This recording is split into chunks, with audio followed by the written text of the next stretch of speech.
Raden Kuning, Panglima Bayangan Kisah Pelarian Arya Mataram di Palembang, Pesanggerahan Kawedar. Eyang Kiai lalu memerintahkan Putri Retno Wulan untuk berzikir menyatukan diri dengan Sang Pencipta di petilasan. Kali ini Wuwu mendapat tugas untuk menjaga tubuh Raden Kuning yang tengah berjihad dengan takdirnya, antara hidup dan mati, melompat lebih tinggi atau jadi tak berarti. Kecemasan tak dapat ditutupi dari wajah gadis cantik itu, akibatnya zikir yang ia lantunkan dalam hatinya tak mencapai khusyuk, entah untuk alasan apa ia mengkhawatirkan pemuda yang baru saja dikenalnya ini.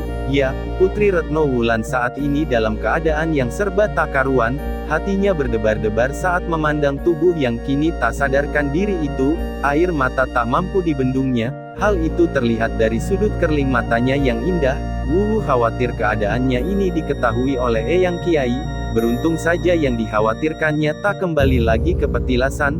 Biasanya Eyang selalu mengasingkan diri di kamar bacanya. Ia baru akan keluar menjelang waktu-waktu sholat. Jarak petilasan dengan pesanggerahan cukup jauh, jaraknya 200-an depa. Jika ditempuh dengan berjalan kaki, kira-kira sependidih air. Subuh telah menyingsing. Wuwu telah selesai menunaikan kewajibannya menunaikan sholat. Dilihatnya tubuh Raden Kuning masih tak bergerak, kesedihannya masih terlihat dari murung wajahnya. Tetapi dalam hatinya Wuwu yakin bahwa tak mungkin Eyang Kiai membuat temannya ini celaka. Sementara itu dalam ketidaksadarannya, Raden Kuning merasa berada dalam dimensi dunia lain. Hawa panas yang berputar-putar menggulung tenaganya dan masih tidak bisa dikendalikan. Raden Kuning hanya bisa berpasrah seraya terus mengumandangkan Kidung Kawedar, hingga akhirnya pria berkulit kuning langsat itu teringat akan pesan dari gurunya Arya Penangsang.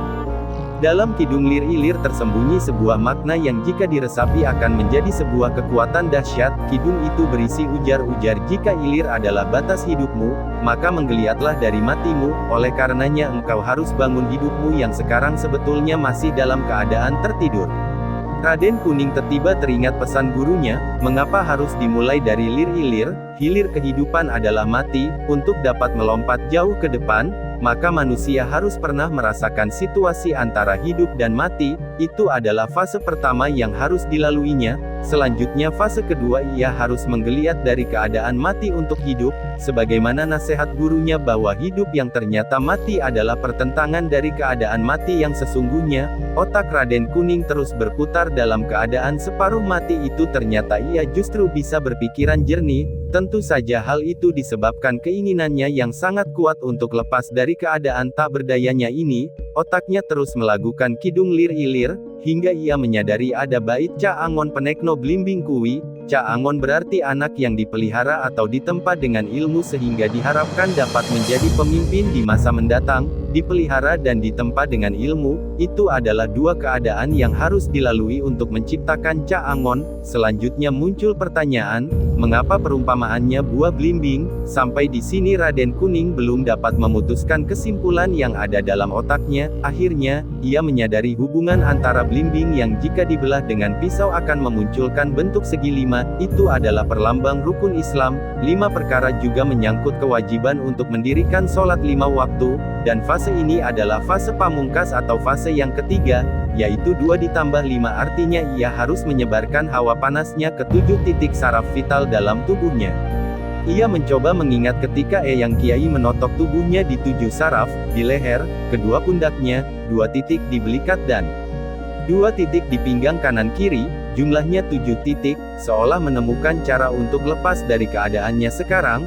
Raden Kuning mulai menjalankan fase yang pertama, mati. Ia lalu menutup semua aliran darahnya. Benar saja, hawa panas yang menyiksa tubuhnya, perlahan-lahan kehilangan kekuasaannya. Dalam fase mati ini sesungguhnya membutuhkan waktu tak terhingga, bisa 7, 10 atau bahkan hingga 40 hari atau lebih. Tetapi keajaiban terjadi, Raden Kuning hanya membutuhkan waktu 1 hari dalam keadaan mati. Hari telah berganti dari pagi menjelang pagi lagi. 2 hari ia dalam keadaan mati suri. Ketika subuh menyingsing, hawa panas membuka aliran darah Raden Kuning. Seketika ia bangun dari tidurnya. Ya, Raden Kuning telah melewati fase yang pertama. Kini ia memasuki fase kedua. Tubuhnya masih terbaring di petilasan, tetapi matanya terbuka. Sinar matahari yang mulai muncul itu seolah sudah terikat janji dengannya untuk bangun bersama-sama.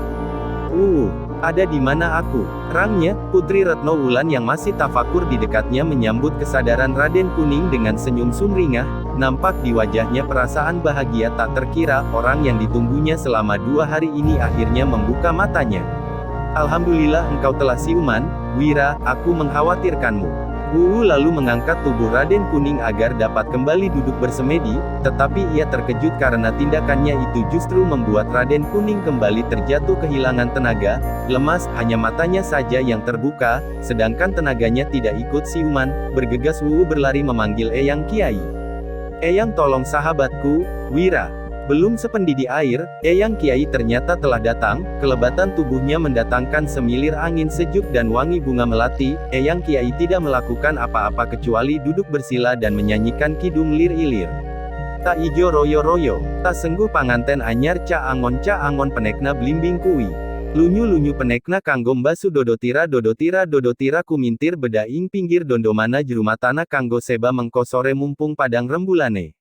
Mumpung jembar kalangane. Sun Suraka Surak Hiyo, dalam ketidakberdayaannya, Raden Kuning masih sayup-sayup mendengar Eyang Kiai melantunkan kidung lir-ilir. Ia lalu menghayati kidung yang dilantunkan dengan langgam Jawa itu. Pada kali ketiga Raden Kuning menyadari ada susunan baku dari kidung itu, 3 baris 2 baris, 2 baris 3 baris, hawa panas itu muncul lagi dalam ketidakberdayaannya yang kedua ini, tenaganya semakin melemah dan nyaris merenggut kesadarannya kembali. Raden Kuning akhirnya dapat menangkap maksud kidung yang dinyanyikan Eyang Kiai. Ia salah hitungan, angka 2 adalah kunci untuk melewati fase yang kedua, bangun dari kematian, artinya dia harus menutup kembali jalan darahnya sehingga berada dalam posisi mati untuk kedua kalinya sebagai jalan untuk melewati fase ini. Hanya dengan cara itulah ia bisa bangun dengan selamat. Sebelumnya akalnya menghitung bahwa angka 2 ditambahkan dengan angka 5 sehingga menjadi 7 untuk melewati fase yang ketiga, akan tetapi jika cara ini benar, maka angka 2 berdiri sendiri. Hal itu digambarkan oleh jumlah baris kidung 32 dan 23, lalu timbul fase ketiga masih belum dapat dipecahkannya, arti segi 5 blimbing.